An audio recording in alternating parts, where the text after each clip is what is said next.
एक नगर में एक व्यापारी रहता था। उसके 7 लड़के थे और सभी की शादी हो चुकी थी। व्यापारी कपड़े का व्यापार करता था और उसके लड़के भी उसके साथ दुकान पर बैठते थे।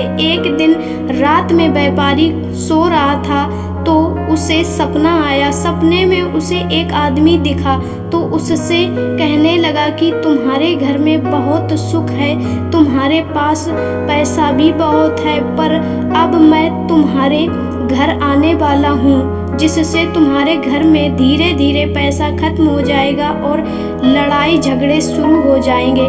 व्यापारी ने कहा तुम कुछ भी कर लो पर कभी भी मेरे घर में लड़ाई नहीं हो सकती।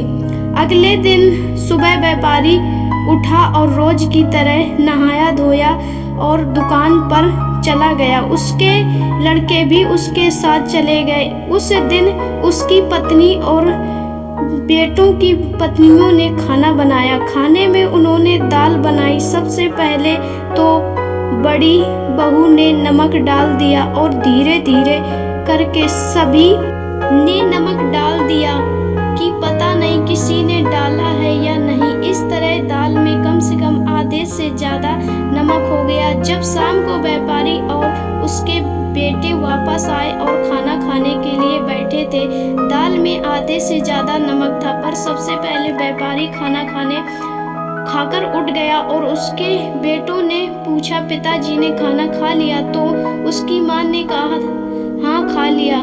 जब पिताजी ने कुछ नहीं कहा और आधे से ज़्यादा नमक खा लिया तो हम क्यों कहें। धीरे धीरे सभी आधे से ज़्यादा नमक वाली दाल खाकर उठ गए। जब घर की औरतें खाना खाने बैठी और खाना खाने लगी तो सोचा कि जब सब लोग खा चुके बिना कुछ कहे तो फिर हम क्यों कहें। इस तरह व्यापारी और उसके परिवार में बिना लड़ाई झगड़े से आधे से ज़्यादा नमक खा लिया और किसी ने कुछ नहीं कहा। यह सब कुछ घर में लड़ाई झगड़ा करने के लिए कराया गया था, मगर हम अपने गुस्से पर काबू रखें और लड़ाई ना करें।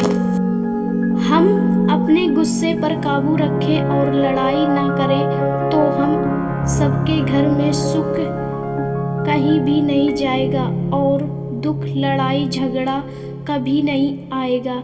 व्यापारी और उसका परिवार सहनशीलता और आपस में मिलजुल कर रहते थे, इसलिए उनमें से किसी ने लड़ाई नहीं की। उसी रात को फिर व्यापारी को सपना आया और सपने में वही आदमी दिखाई दिया।